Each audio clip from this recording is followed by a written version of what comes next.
I just remember they didn't just do CPR the normal way. Like, she was so small that they had to pick up her tiny body and like just squeeze her tiny just body over and over again until they were able to stabilize her.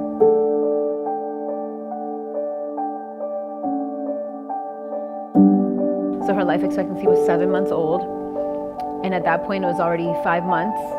Shands Hospital reached out to us and said, your daughter needs a chance and she needs new lungs. You know, when we got the call, it was like a normal phone call. The other ones always said, oh, she's not well, or she's like a fish out of water.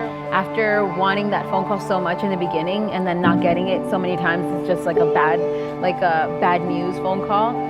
Eventually it just turned into like, okay, what's wrong now?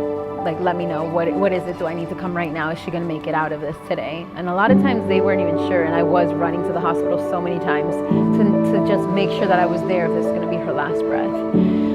That day, they said, actually, we have some good news for you. And they never said to me what the good news was, because I literally started screaming, thank you, God, thank you, God. I knew what it meant. We ran to the hospital and she got her transplant January 27, 2013, and now it's been 6 years. You're seeing those miracles that are actually happening, which is the coolest thing ever, and like actually makes me so emotional.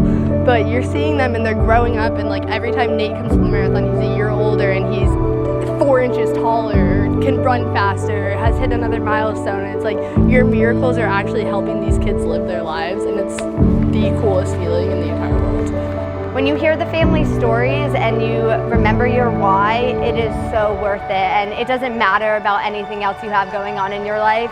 You just want to focus on Owlthon, and you just want to focus on helping these children. And that is something I really had throughout the whole year.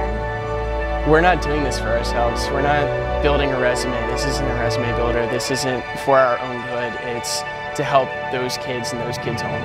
It's helping their families.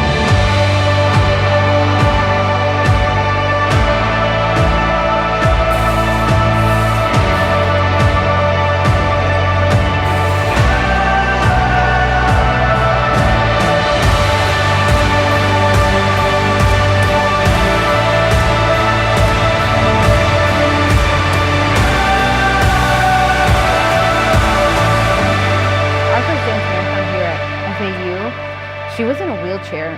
We didn't expect her to ever walk. The doctor said she would probably stay in the wheelchair for the rest of her life, and that's who we brought here on our first time ever speaking at a dance marathon with 55 students here. We showed our little girl, who was already a miracle at that point. Now she's walking, talking, running, seeing, hearing, doing all the things that we weren't ever able to do 6 years ago. It's just a miracle to have her dancing on the floor out there and watching her twirl, or watching her say thank you to anybody, or giving them hugs or kisses. It's really exciting to see what hospitals like these can do.